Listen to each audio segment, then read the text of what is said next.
Good morning. Good morning. What's happening, family? Welcome back to the show. It is Michelle Bryant here, WNOV, 860 AM, 106.5 FM. You are listening to Say Something Real and Real Talk. We wasn't on the air yesterday, man.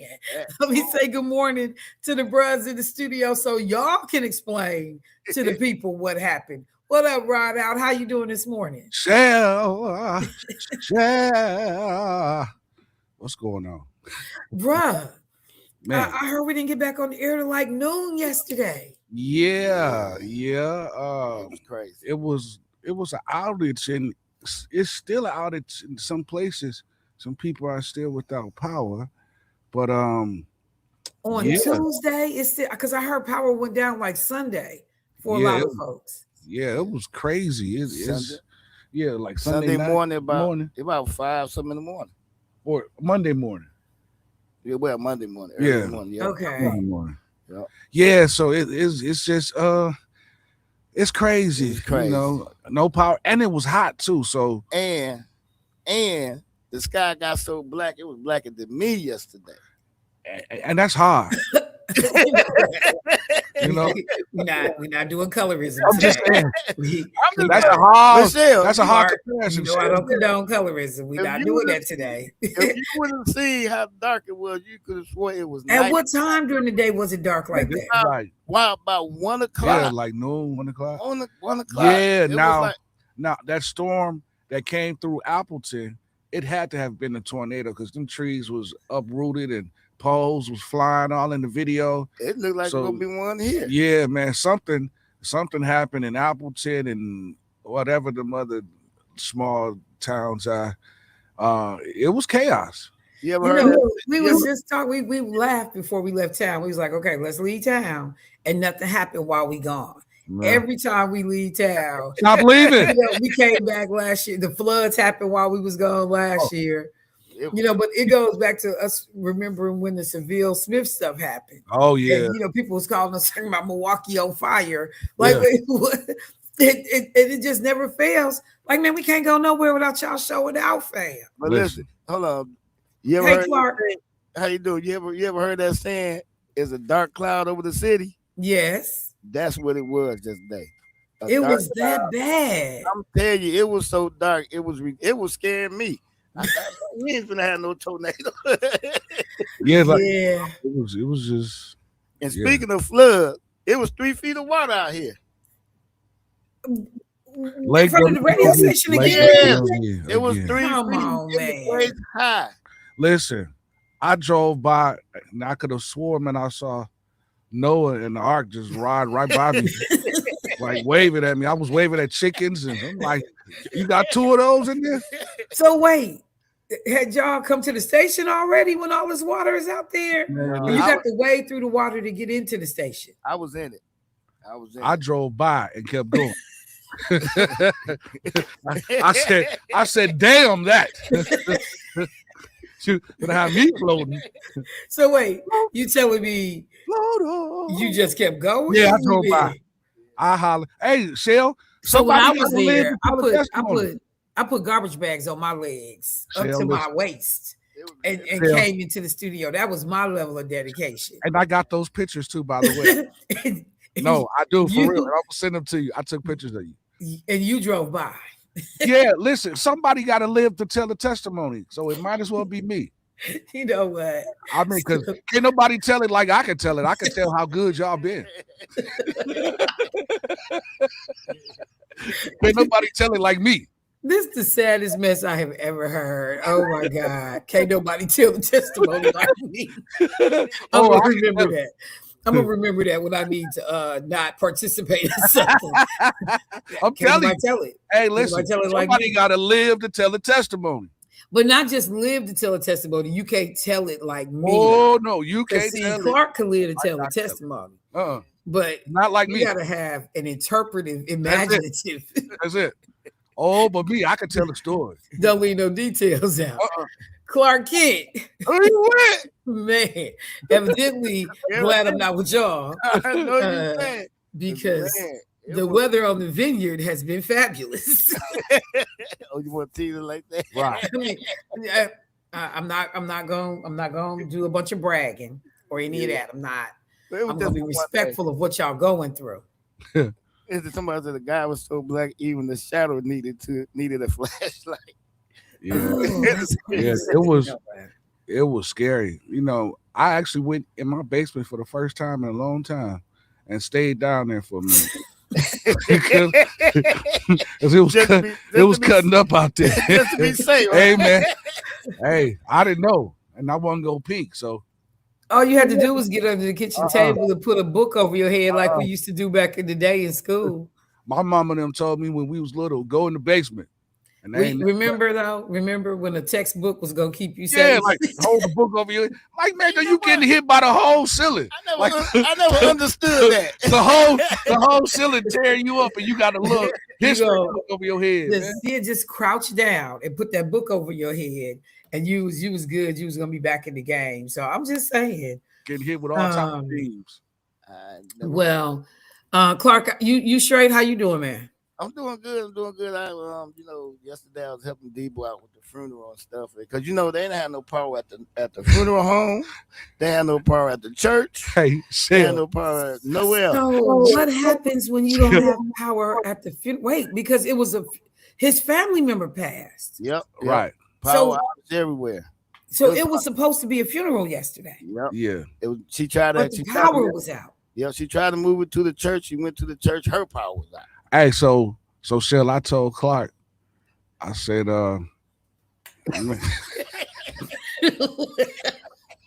see, I don't even want to know what you said because I know what'd you say, Jermaine? I said, man, why don't they just roll him up outside and just go and get it out the way? Just have it outside and roll him on to the thing.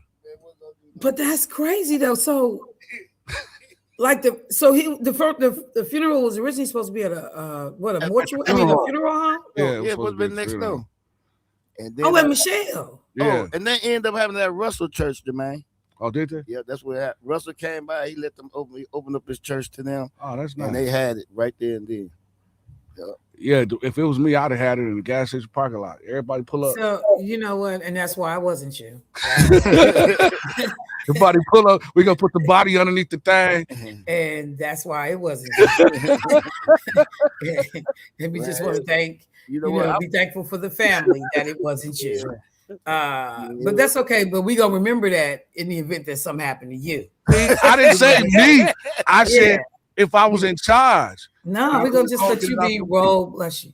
We're gonna just let you be rolled down the street. We're gonna put on Lake WNOV. That's what I'm saying. We're gonna show that same level of respect. We're gonna put on Lake WNOV and let them float. I feel like it's the right thing to do. I just do. Since that's the level of care you got, just put them outside. Listen, y'all try to put me underneath. I'm gonna be here for the rapture. So you probably gonna bring the rapture. That's what's going to happen. Hang on one second. Atlas, don't turn the TV on. Grandma's on the radio. Okay. Thank you, man. He just woke up and came downstairs like, oh yeah, we about to relax and turn the TV on, play video games. Like, hold on, Spider-Man. I need you to hold on so I can get off the radio this morning. So look, for folks that are paying attention, and a lot of listeners hit me up yesterday. I love our radio family. Folks hit me up yesterday like, hey, what's going on at NOV? I'm telling y'all, Black people, unfortunately, have been so traumatized by radio that the least little, like, hey, are they canceled? What's going on? And then people, bless you, man. And then people who, for whatever reason, think I'm a little reckless sometimes with my language. They're like, did she get put off the air? I mean, it is so funny how nervous our folks get. We definitely got PTSD when it comes to radio. And so I got a lot of text messages yesterday, like, what's going on? You good? Not first, some people was like, is the station good? But the other people was asking me personally, you good? Did they let you go? Like, y'all crazy. So I just want to say for everybody that checked in yesterday, thank you so much for hanging in there with us while the station was trying to get back online. We appreciate you and appreciate the concern. Dion said, 7:02 on the dot, baby. I had checked in and was looking for y'all. What was going on? Let me take a moment and just say happy birthday. My boy hit me up. Today is his wife's birthday. Hey, Tiffany Higgins, happy birthday to you, sis. Hopefully he about to shower you with some gifts. So I'm going to add that additional pressure.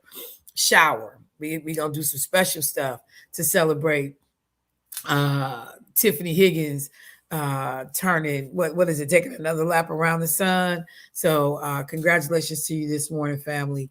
A number of things to get to. One of the first things, bless you, you just sneezing down over here. One of the things to get to is that we know today starts early voting in the city of Milwaukee. And if you are someone that did not absentee vote, you can go vote before Election Day, which is actually, bless you, August 11th. So you have the ability to vote today through August 9th, Michelle's birthday. But it's something interesting, though, when I looked at the early vote schedule that kind of threw me. So today, you can early vote at, I think it's like 5 locations, 6. Good Hope Library, Midtown Voting Center, Tippecanoe Library, Washington Park Senior Center, Zablocki Library, and Xylee Municipal Building. But this was the thing that got me.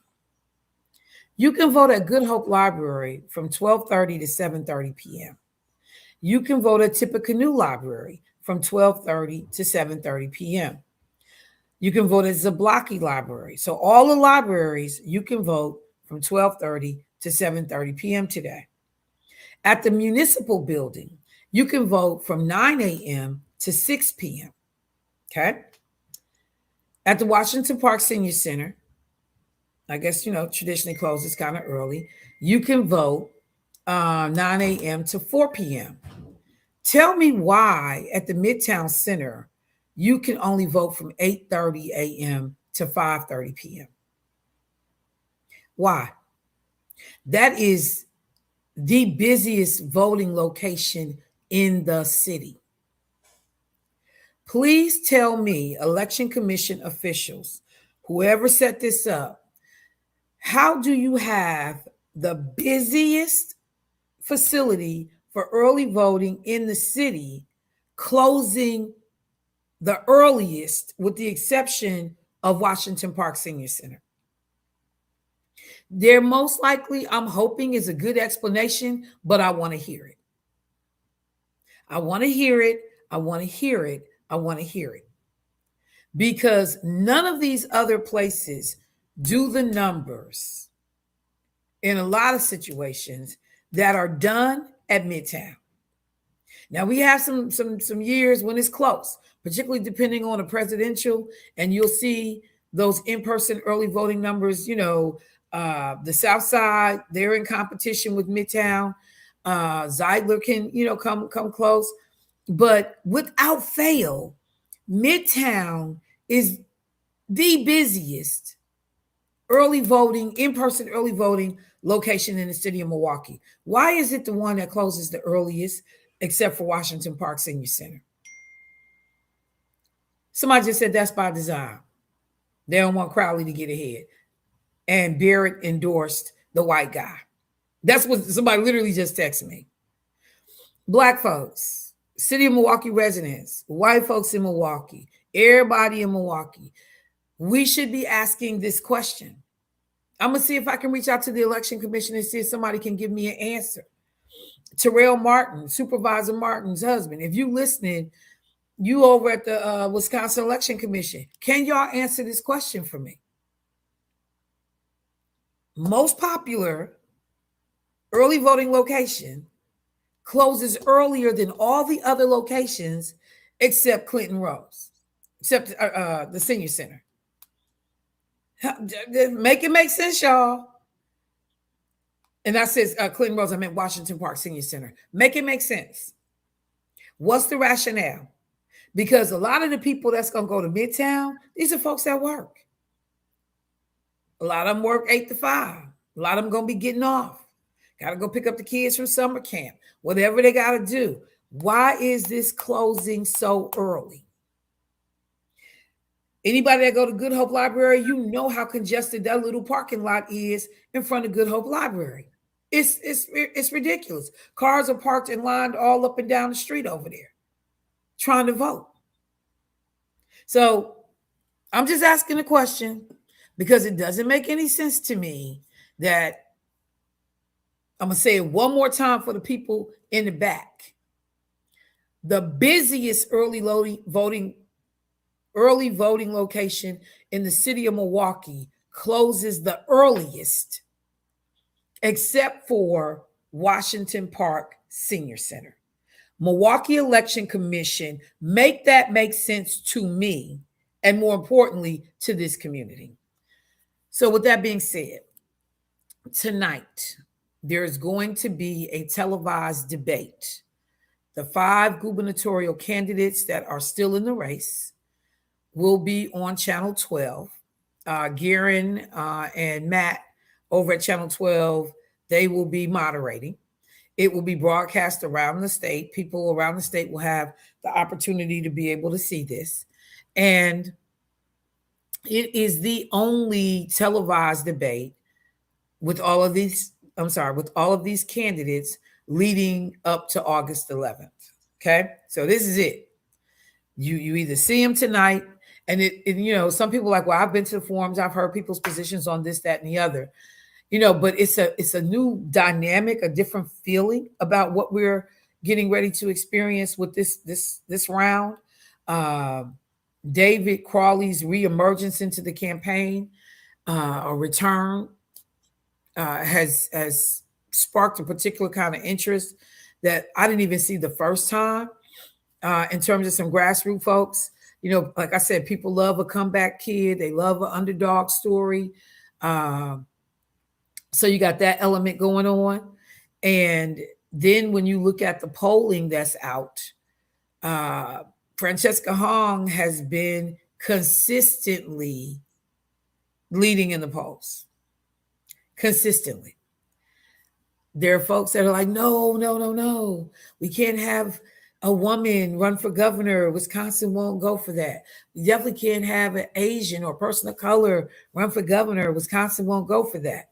But I'm telling you, she's been consistently leading in the polls. Mandela Barnes in the top 3, in polling. There's a new Marquette poll scheduled to come out tomorrow. I'll go back and look at the data from the most recent Marquette poll, I think, which was like the 22nd of July. It was before David Crawley got back in the race. And I need to go figure out what those dates were. At that time, 50% of Democratic voters had not decided who they were going to support. And this is with Sarah Rodriguez in and David Crawley out. That was the last poll that Marquette had done. This is a Democratic primary debate tonight. Some people will say, well, why isn't Tom Tiffany going to be included? Because it just got real dark in here. Okay, thank y'all. Because Tom Tiffany has one opponent who's only been polling at about 2%. Tom Tiffany is definitely going to be the Republican candidate. So this is about helping people make choices to whittle down this Democratic primary on the primary on the Democrat side. So let me do this. I got to take my first break of the morning, but when we come back, I want to hit on a couple of things that happened while I was gone. You guys have probably fleshed all these stories out. I haven't had an opportunity to weigh in on them, but whether we're talking about the social media post that surfaced regarding David Crawley, whether we're talking about the use of money by Mandela Barnes and his political action committee, money that barely is reaching the people that supposedly we were hoping to see help by this political action committee. There are certain things, and we still have a few days left. This is not over. The leakage of information, the gotcha moments, it's not over. It's not over. It's not over. So we'll talk about that. So let me take my first break of the morning. Y'all, Thank you for being here. You listen to Michelle Bryant, WNOV, 860 AM, 106.5 FM. Jay, I'm ready to go to break. Let's get it. I'll be right back, family.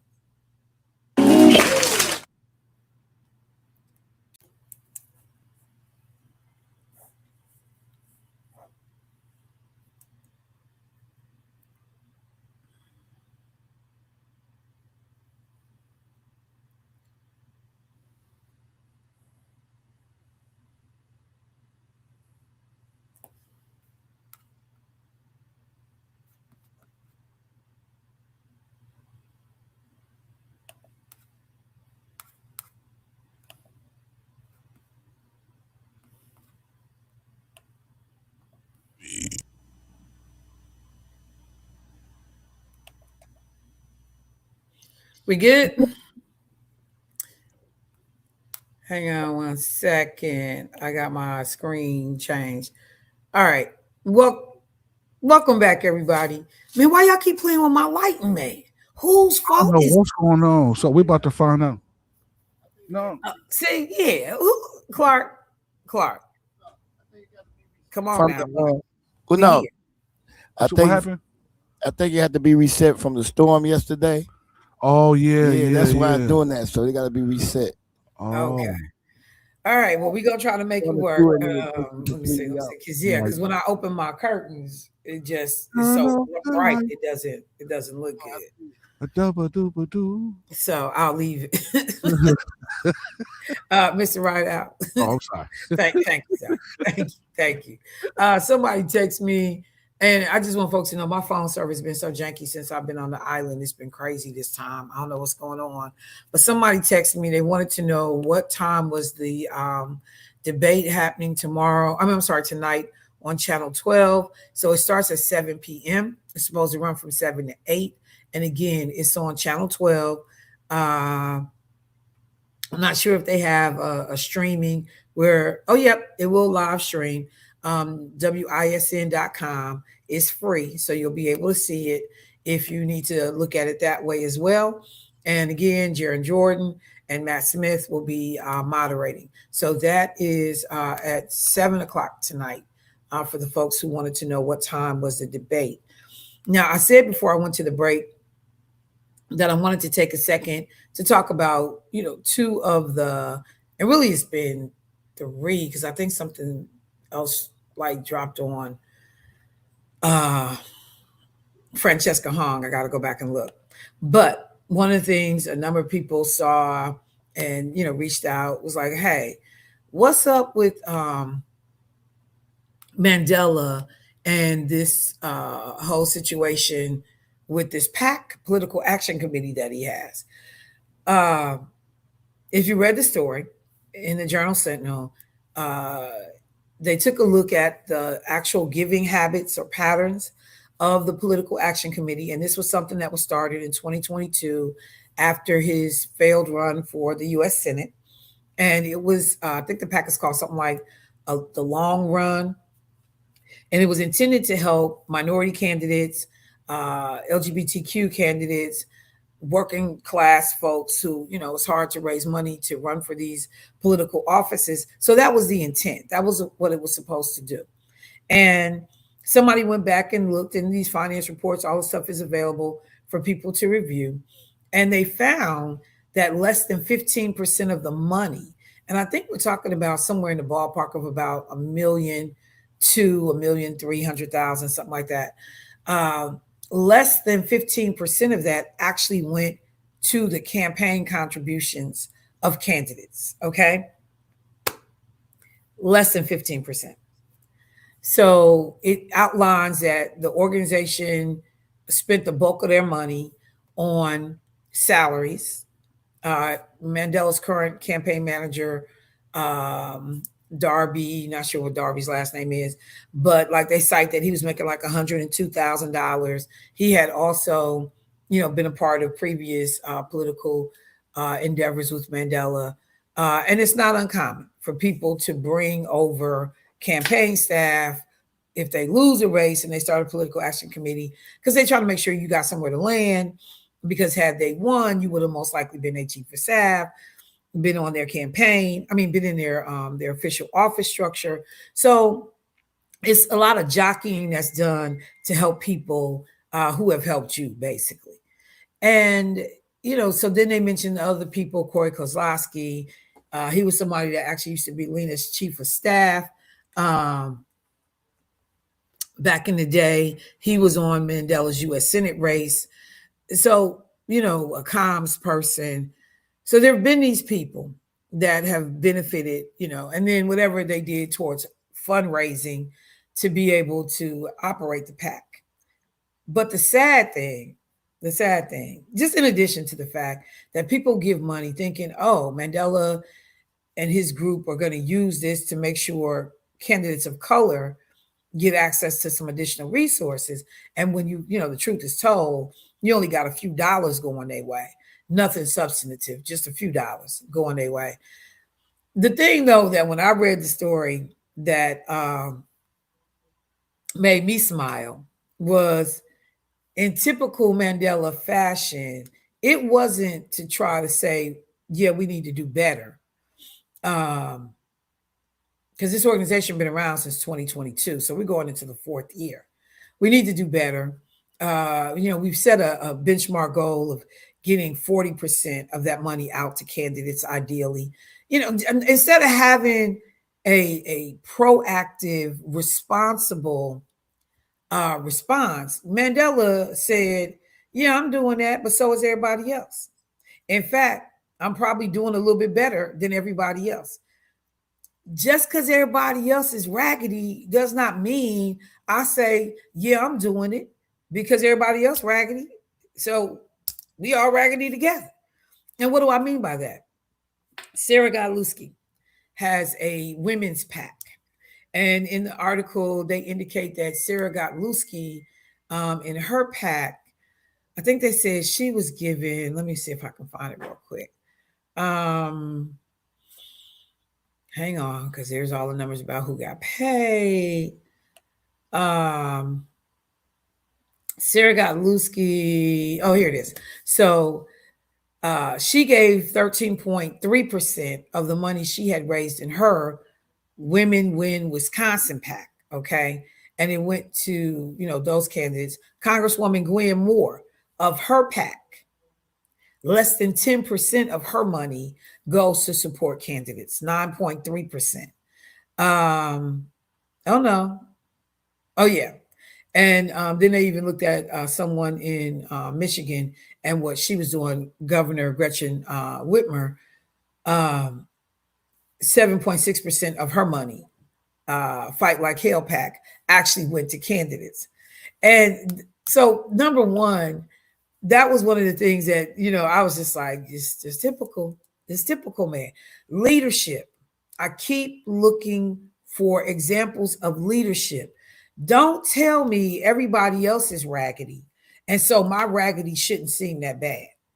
Because that's the equivalent of what was being said. Gwen raggedy, because she only given 9%.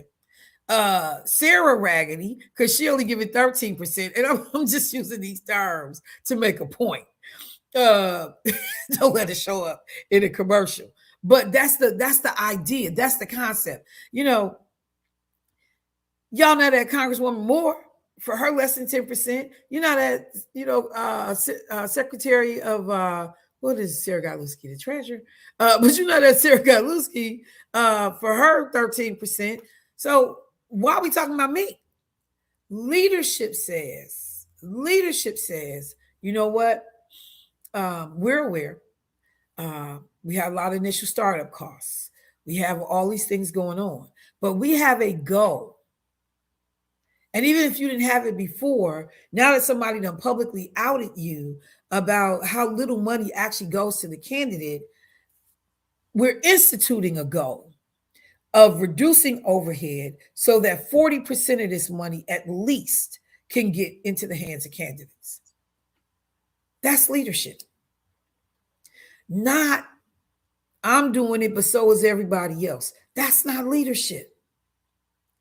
That's not what you say when somebody tell you that folks have been giving you money and 85% of the money is not going to the folks it was intended to help.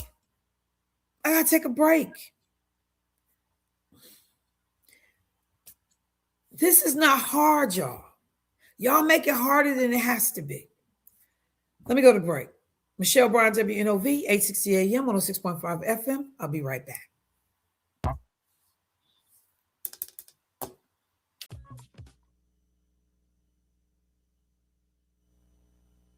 Michelle, you got to unmute your mic. Michelle, you got to unmute your mic. You got to unmute your mic, Michelle.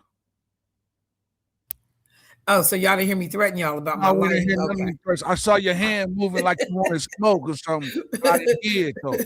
Yeah, look. So, well, good. The Lord knew. The Lord knew. He's my protector. Because I was here talking to my son because he walking all around in his pajamas, getting bananas, just being a menace to society.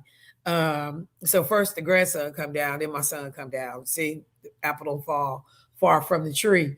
But so back to this whole piece on Mandela real quick. Was talking about that before I went to the break, that the story comes out, about the Political Action Committee, and there is questions about, how this money has been spent. And so as I open up talking about the fact that, number one, the lack of leadership in acknowledging that the intended purpose of the PAC is not being served well when you can only give 15% of your money because you're paying $102,000 to your boys, 100 and some thousand here, and the consultant's getting 60, 70,000. Like, that's the thing that irritates people. That's the thing that absolutely irritates people, is that you spend that kind of money, folks donating. That would be like me talking about the stuff that I do. And then when the truth got told, I only gave 15% of the $50 that somebody gave me to help a child or to help, help somebody. It's just madness to me. But then there's another side, and I see we got a caller. I'll be right there. But there's another aspect to the story. The Milwaukee Courier newspaper, and for transparency, the Courier and the radio station, WNOV, we the same entities in terms of family, connection, separate business, but, it's not like we're not related. We related. The Courier does a deeper dive than even what the Milwaukee Journal-Sentinel did. The Courier starts to talk about potential campaign law violations. And now, the questions get even deeper because an attorney representing someone out of Madison is now involved. And it's an attorney that has a whole bunch of experience with election law. And it's an attorney that, even though Mandela Barnes's campaign is saying, we feel confident that we didn't do anything wrong and we're going to be good. I'm looking at some of the stuff that the attorney is alleging, and I'm like, hey, you might want to, whoever you're paying $102,000 to, you might want to make sure all this is zipped up and neatly, wound so that you don't have legal problems. Because one of the things that the attorney is questioning is a poll that Mandela's campaign paid for back in October of 2025. Spent $62,000 trying to figure out, I'm assuming, whether or not he should get in the race and run for governor. And there are some guidelines about when you can start spending money, when you need to register, with the Wisconsin Election Commission. Some of those steps may have been missed, or there may have been some misunderstanding about when and what you could do. So other questions get raised. I'm looking for this other one. When they start making disbursements, state law says that every PAC that makes or accepts contributions, makes disbursements, or incurs obligation in excess of $2,500 must register with the state no later than the 10th business day commencing after the receipt of the first contribution and before making any disbursements and before incurring obligations. I'm just saying, y'all. I'm just saying. They got in here that the PAC contributed $50,000 to Barnes's campaign. The attorneys arguing the polling expenses contribution was in kind.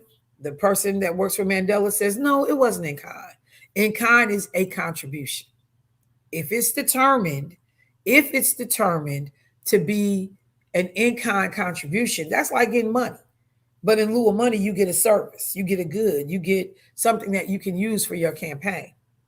So we will see where all of this goes. But yeah, now the folks at the Courier are reporting. The Journal Sentinel just touched one aspect of this. We got to talk about what state law also says about the way the PAC has been operating leading up to this point. Is my caller still on hold? Yes, ma'am. Let's grab him. Hey, caller, what's happening? Hello? H60 WNOV, Ray Marcus is in the house. What's going on, Ray? How you doing this morning, bro? Hey, man, I'm just chilling, you understand me? I just came from the 2-7 reunion. It was beautiful, exquisite. It wasn't no fight. It wasn't no kill. Hey, I think it's going to really increase the peace. I think God is really putting in work for the brothers and the sisters, because one day we all going to come together. We're going to be free one day from all that destruction, self-destruction. Hey, Amen, brother, my brother. Amen. brothers and sisters, we're going to work it out. Brothers going to work it out. I'm telling you, it's going to come a time when brothers going to respect their sisters going to respect their man, and the kids is going to respect the parents, and then it's going to be a beautiful world to live in, and it's Ray Marcus, and I'm out. I appreciate you, Ray. I'm waiting on the beautiful world. Bring it on, bro. Bring it on. In the meantime, dealing with the foolishness that we have going on. In the meantime, let me just say this. Hang on one second. Stop. Okay. And I'm sorry, I was looking for something, but let me hit the David Crawley piece. So a lot of folks also paying attention to, a story that comes out that says David Crawley linked to I think it was like 14-year-old social media page in which some unsavory things were said. Okay. I got touchscreen, so I'm trying not to use my touchscreen while I'm on the air. But controversial comments, 16 years old, if I'm not mistaken now. So some of the things that were on there, personal, look graphic, questionable. And I don't have everything in front of me. So what I'm going to do is I'm going to take a break real quick, and I am going to pull that up so I can kind of say some of the stuff that was said. Some of it I just don't think is necessary, because if people want to talk about their personal life, I mean, that's your business. And what was said was not outrageous. But the things that folks took offense at, let me go pull those real quick. So let me go to break. Michelle Bryant, WNOV, 860 AM, 106.5 FM. I'll be right back, y'all.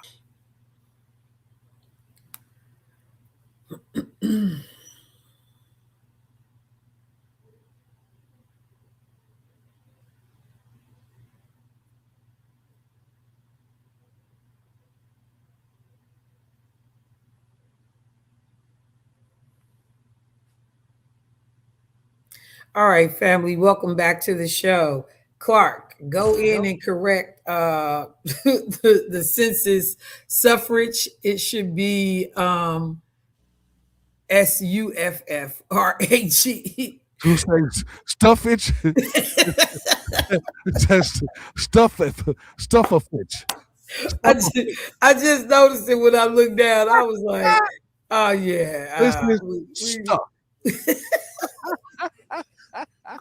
We want to catch that. we want to make sure we catch that. I had to look at it like, did I spell that wrong? So I just wanted to flag that for you, Clark. So before I went to break, and welcome back, you listen to Michelle Bryant here, WNOV 860 AM 106.5 FM from Martha's Vineyard. Hey, vacation happening, yes, Lord.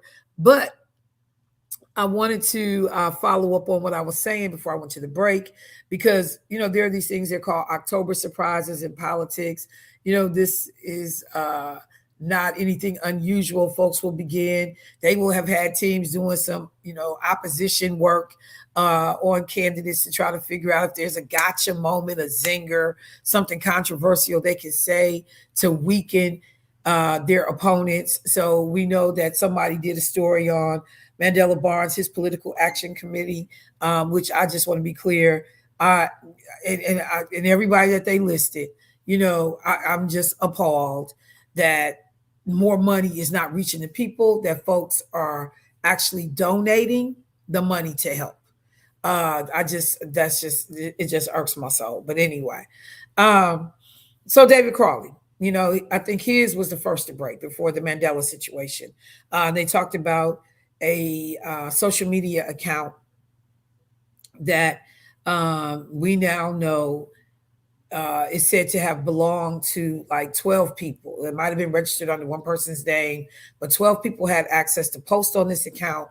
It was supposedly going to be used to help promote parties and events. A lot of young cats back in the day were event promoters. And so this is what this was supposed to be. One of the things, though, that whoever did the research on the site, they said, we never saw a single posting about an event. So that's one.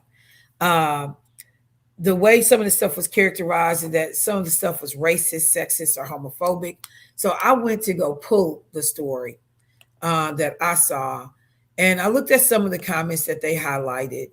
And this was actually first reported on NBC News. It's like actually reported nationally, which was like, whoa. But one post, and this was on a Twitter account, okay, under the name Dirk McGurk. And so one post, it's DC, aka David, better known, BKA, better known as Dirty or Black ASS Dude. And it posted in 2010. And it said, hashtag confession, I've never, a term for sex, a white woman. Is that bad? So I'm like, say what now? So I was trying to make sure that all of that was one post, the way it was written. And they're saying that it was. It implies that it was. So I was like, okay. The other posts that they list are not anything that you can directly attribute to David Crawley. It'll just say, one post said, I need all the sexy ladies to DM me. And something else that says something was nasty. Something else talked about having sex with somebody. I wouldn't do it. There was a reference actually to the police. Someone said, I don't even call the police pigs. I call them cow. It's a beef thing. And so you can't specifically say, yes, those were David Crawley's posts. Again, considering that they say 10 to 12 people had access to this account. And one of the guys we know, Ray Nitty, out here in the community, he must have been one of the cats that also had access to the account. And, David Crawley says, hey, I would never say these things that, don't have any name assigned to them. It's not anybody that knows me. It's not what I do. Ray Nitty, is interviewed for one of these stories. And he says, this is not something that I do. So someone, though, said, which, we young, God knows. Well, I say this, but I mean it kind of tongue in cheek. everything I did when I was in my 20s, you know, like, man, if I had to stand up for that today, most of it I could stand up to. You know, I can't imagine. Like, I definitely never broke no law, other than like traffic tickets. But I could stand up. You know, I could stand on my own. And I know one thing that I've always been conscientious of is I try not to put myself in situations where I got to explain some stuff like this. So one of the things I saw posted on social media, well, okay, if you didn't, you know, you didn't condone it, why was you connected to it? Peer pressure is something else. Not wanting to call your boys out. Yeah, I know what I said in it, so I'm cool. Somebody told me, they said, you know, Michelle, I remember one of the first things you said to me is go back and scrub your social media account. Go look to see if there's anything that can be connected to you out here that you may have said that was untoward, that was jacked up, that was racist, sexist, or homophobic, you know, because we've evolved over the years. The way I thought about something when I was 20, it's not the same way I saw it at 40. It's not the same way I see it at 60. You're supposed to do that. You're supposed to grow. There's supposed to be a period of immaturity. The one thing that overwhelmingly came through in the David Crawley situation is, there were people already like kind of like standing out on a limb, like that's not who this dude is. But and I'm trying to go back and remember what his comments were to, like, you know, like I take responsibility for whatever I said. I'm not the same, you know, cat that was back then. Because again, I'm always still looking for the leadership in the way these things are discussed. Mistakes gonna happen. You're gonna say bad things. You're gonna wish you could take back things that you did. That's life. None of us can say that we've gone completely through life and never had to apologize, never had to sit back and be like, I mean, I could have did that so much better, or I could have did that differently, or flat out, I was wrong for that. Because I've had to call people back and say, you know what? I've had time to kind of play that over in my mind. And it might be 5 years later, but I was wrong for that. I was wrong about the way I saw it. I was wrong about the way I approached it.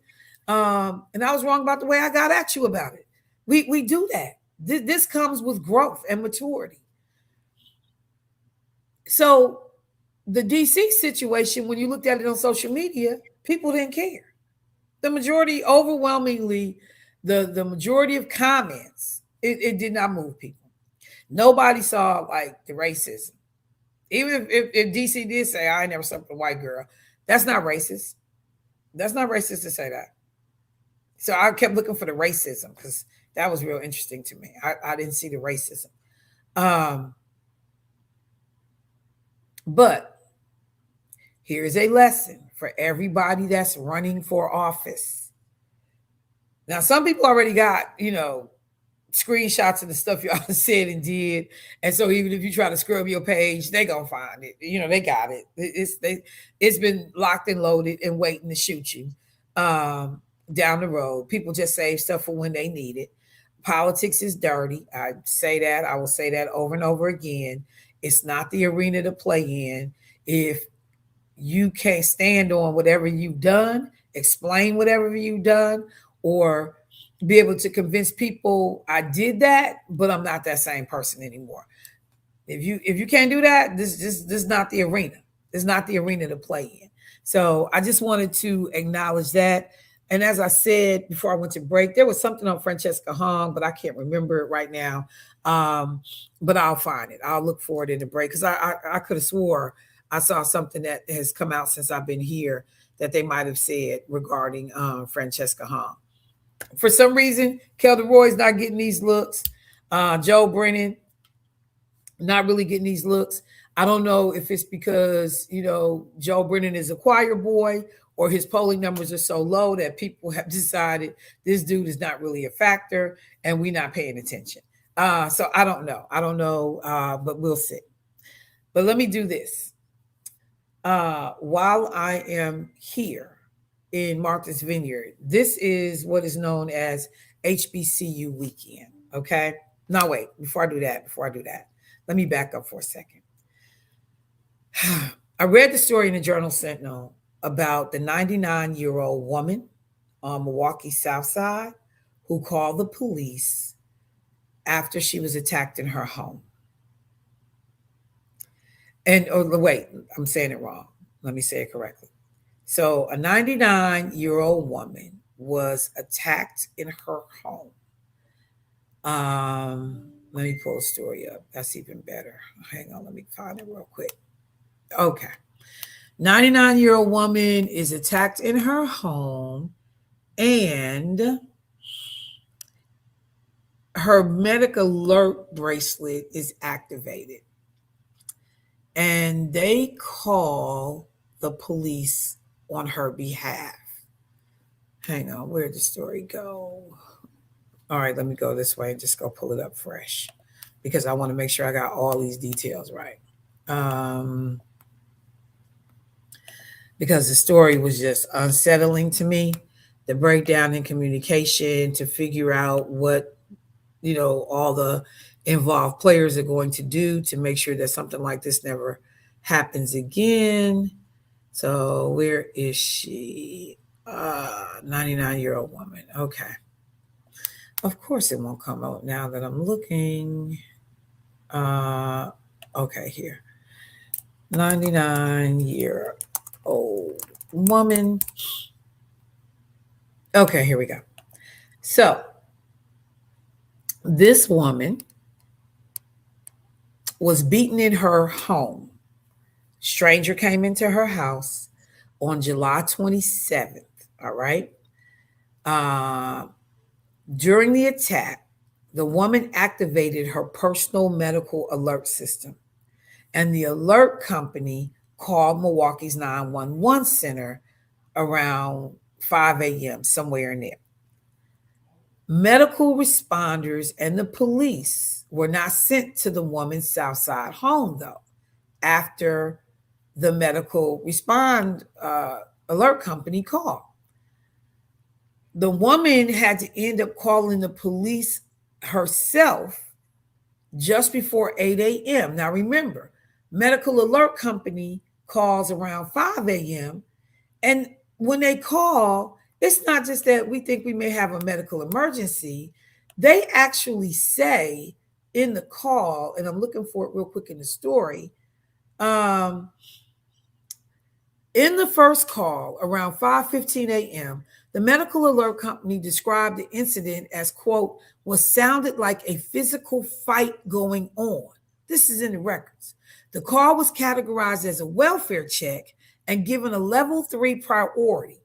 Typically, a battery would be classified as a level 2, requiring more urgent response. So the medical alert called a dispatcher and said, hey, it sounds like there's a fight going on in this house. And instead of, saying that there is a battery, it's a welfare check, which is not the same level of urgency of a response. One of the things I didn't know is that in Milwaukee, 911 calls are prioritized or categorized in different ways on a scale from 0 to 7. The lower the number, the more serious the crime is considered and the more urgent the response will be. So again, they call. The medical alert representative told 911 that he, quote, believed he heard a man say to a female that he was going to physically harm her. The call is upgraded to a threat, and the records note that the suspect is on the scene. So the medical alert company says to the dispatcher, the man is there, and he's telling the woman he's going to hurt her. 2.5 hours later, no police have still come. The man has finally left this woman's house. The woman calls around 8 o'clock herself. The other thing, let me not forget this. 4 minutes later, a caller joined the call in and a male subject heard making threats to physically assault an elderly subject. So that's also a part of it. So somebody else heard this in addition to what the dispatcher, the medical alert person was telling the dispatcher. The dispatch records show no action was taken after that. No action. They can't tell you we sent the call, to the department in the area, the district that, the woman lived in. Nothing. They can't tell you nothing. But so the woman has to call herself. So when she calls, the dispatcher states that the woman was on the floor with serious bleeding and having trouble breathing. She told the dispatcher, but this was the thing. In the Journal Sentinel article, they included, and who wrote this story? Let me go back and get the byline.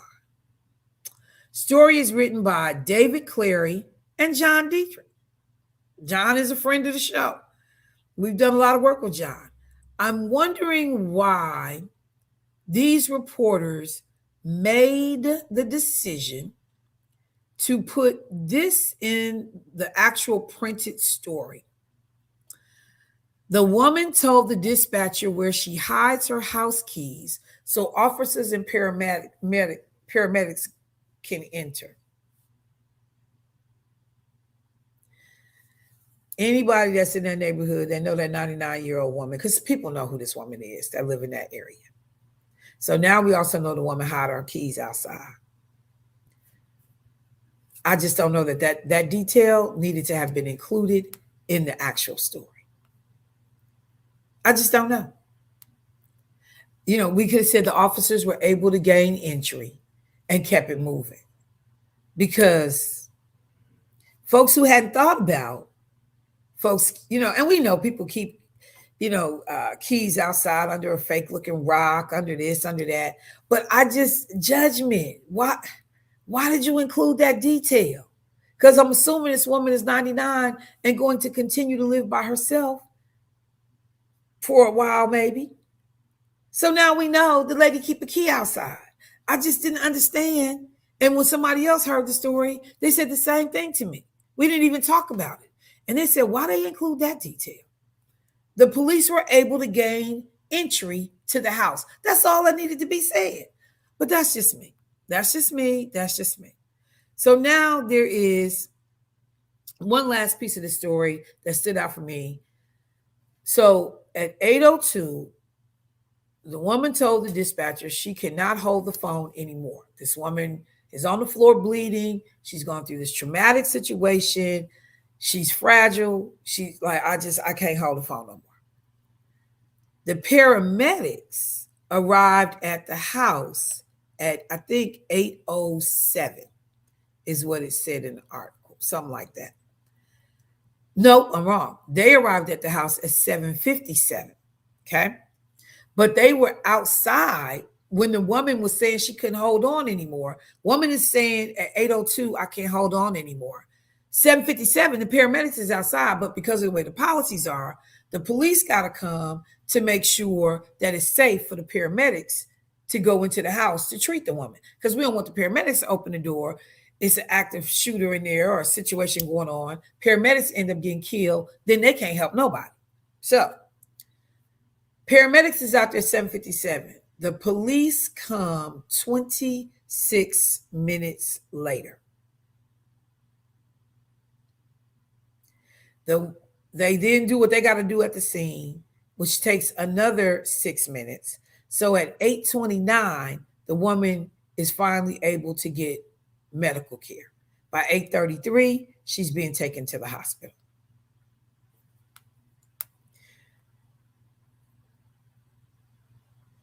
So I don't know how busy stuff is. I don't know everything that's going on, but that's a lot of time. On one hand, if you going through it, depending on the activity in the community, that's the best time they could do. I don't know. But the fact that this nearly 100-year-old woman who placed this medical alert, places this call on her behalf, and 3 hours later, nobody had came, is seriously disturbing. I am looking forward to hearing from the department, the dispatch service, all involved players. Where was the breakdown in communication, and what is going to be done to fix this? Because that could have been any one of us, yet alone somebody that's almost 100 years old. Where is the breakdown in communication, and how do we fix this? Let me take my break. Michelle Bryant, WNOV, 860 AM, 106.5 FM. Family, I'll be right back. Turn your mic on, Shell. My bad. I was looking for a story. Welcome. Thank you, everybody, for coming back. Michelle Bryant, WNOV, 860 AM, 106.5 FM, sitting here in the beautiful Martha's Vineyard, taking it all in. And I said before I went to the break, I had started a story that's framed out the idea about that this is HBCU weekend, historically Black colleges and universities weekend, here on the Vineyard. And so there are events every night. Howard University hosted an event one night, North Carolina A&T, John Wesley College, like you name it, HBCUs are represented well here on the island.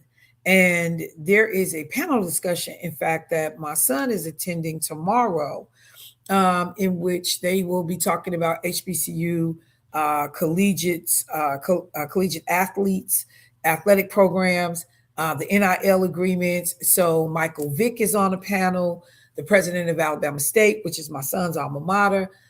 He's on the panel. Some other folks that will be coming in, just talking about the future of HBCUs in terms of a lot of things that's going on with college athletics. There's also a lot of conversation happening on the island around a bunch of stories that have been posted out of Howard University, in which a number of students have been upset and complaining that I think it's up to as many as 500 students have been told by Howard that their registrations basically have been canceled. They've been unenrolled because students have not made payments that were due before they were supposed to get back to school. I found this post that the sister posted that I thought was interesting about this whole situation, and I wanted to share it with you guys because it's some inside information that I don't think a lot of us are aware of. We know historically Black colleges and universities are under attack, and you can hear that in every pocket of every room as we are on this island, talking to people, engaging people, everybody, because like people repping their schools. I'm from Fisk. I'm from, Tulane. I'm from here. I'm from here. You hear it everywhere. People are being very intentional about that pride in attending an HBCU.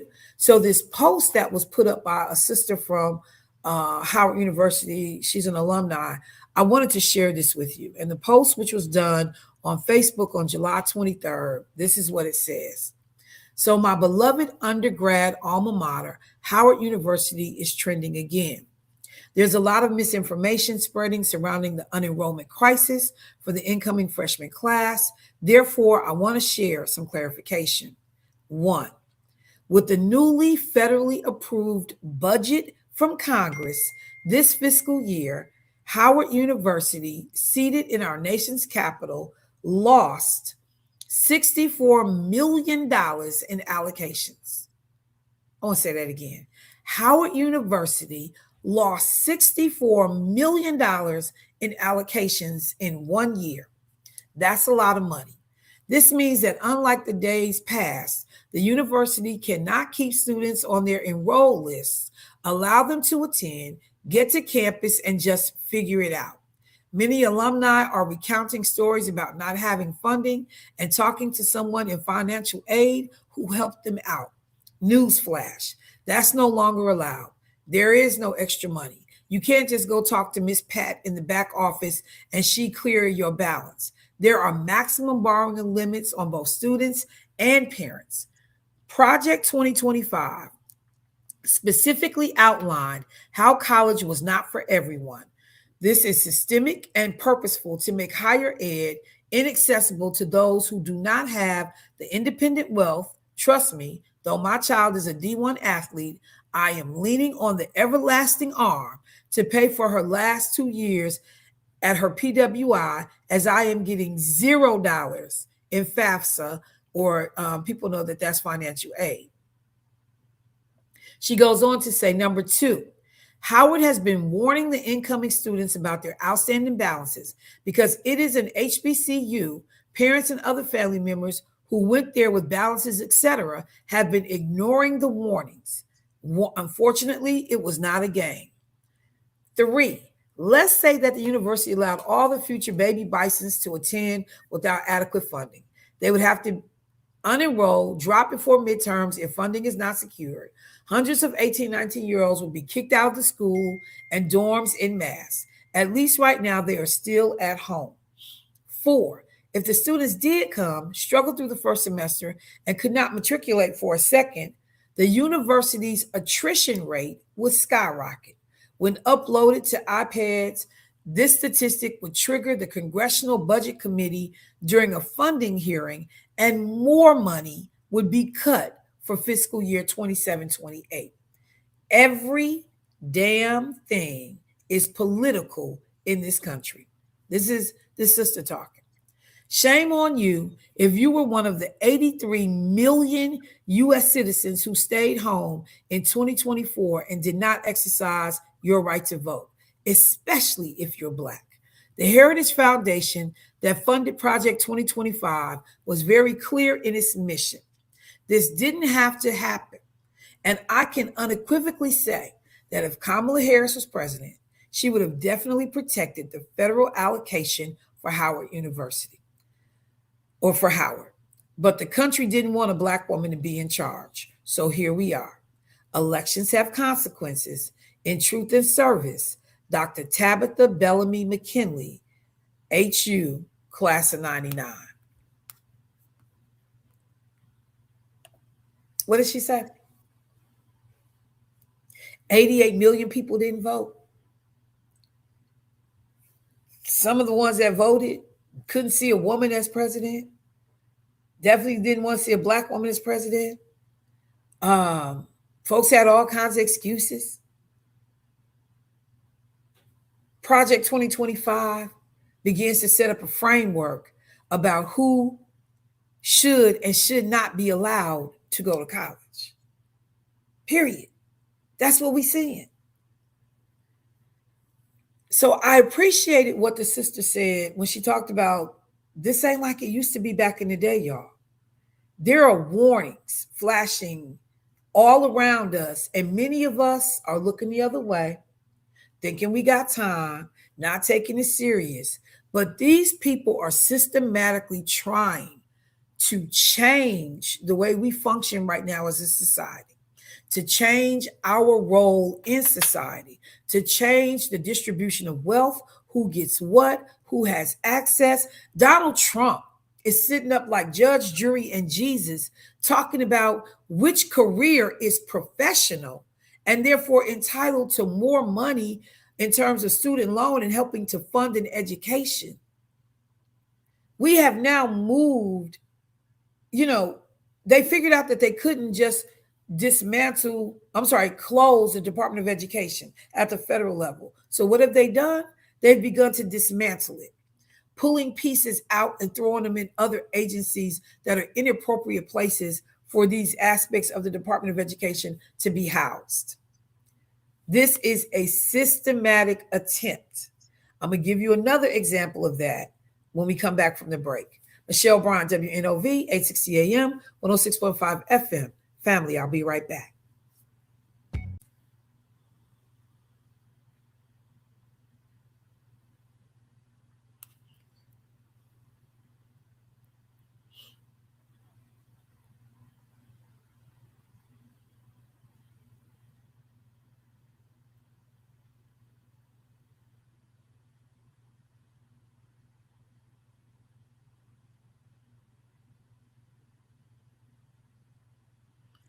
All right, family, welcome to these last few minutes of the show.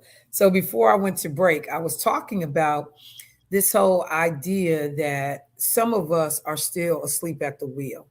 And we think that what happened in the past will continue to happen, not appreciating that the players have changed, that their access to power is different, that what they have coalesced around power in terms of the Supreme Court, the members of Congress, the U.S. Senate, local, law enforcement, or federal law enforcement agencies. Like, there is a shift.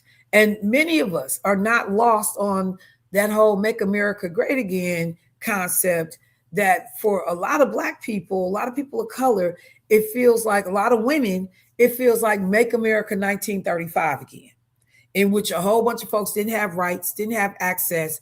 I mean, the videos that are coming out in which people are recording themselves being called the N-word openly by folks moving, in their presence. You mad at the convenience store, you in the restaurant ordering fast food. And now, white folks just feeling emboldened to call Black people niggas on the spot, just on GP. And you're like, wait a minute. But there are other things systemically underfoot. So one of the things that stood out for me was an article that I read about the founder, or what I think is the founder, co-founder, CEO of an organization that many people have utilized their services, Shopify. So the CEO over at Shopify, Tobias, and I'm not sure, I think it's Lutke. This man's company garners about $154 billion, okay, annually.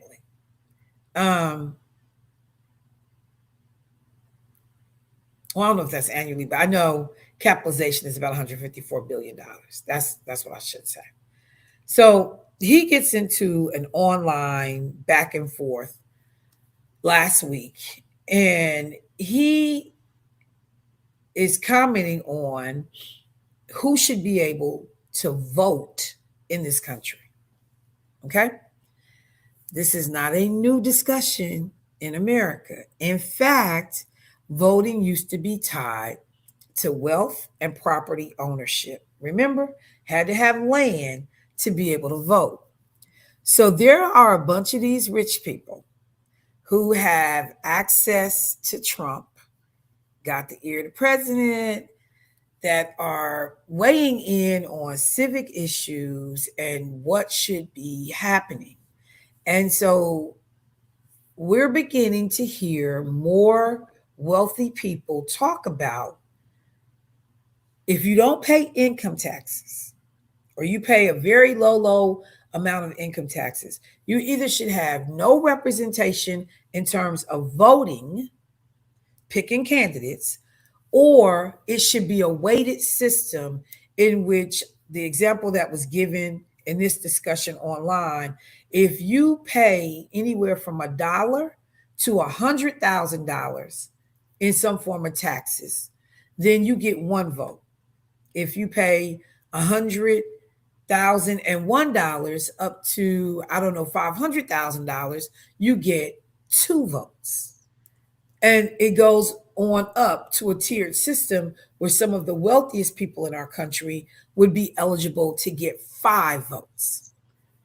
But if you're retired and you're no longer contributing in terms of actual paid income taxes, then you would get no vote.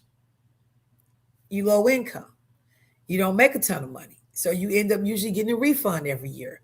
You would get no vote. And the thing about that's interesting, because we got corporations who don't pay their fair share of money, who end up, not owing the federal government a dime, who right now corporations seem to have more power than actual human beings and people. But the idea that we are back here again, where folks are starting to suggest publicly, loudly, in formats that, everybody actually shouldn't have a right to vote in this country. In 2026, this is the conversation, that everybody does not or should not have the right to vote, that we can disenfranchise people from having a say in how this government functions, a say in how this country, works and what services go to who, when, where, and how, based on what you bring to the table. Not every man, one woman, one vote, one person, one vote, however the language should actually accurately been written. But the idea that we're going to tie your ability to cast this is happening. You got some of the richest people in the world living in America right now who are having these conversations saying that this should happen. I got to take a break. I'm going to come back and end the show. We don't get to fall asleep at the wheel. I'll be right back.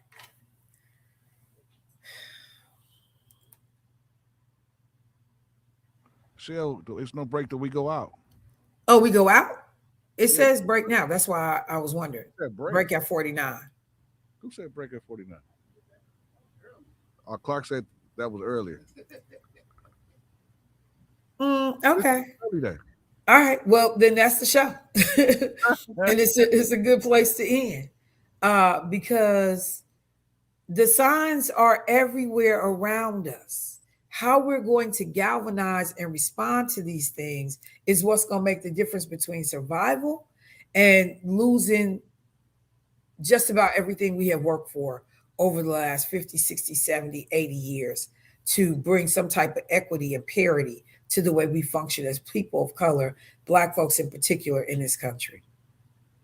But that people are publicly talking about going back to a system that says you can only vote if you have a certain amount of wealth or you pay a certain amount of money into the system.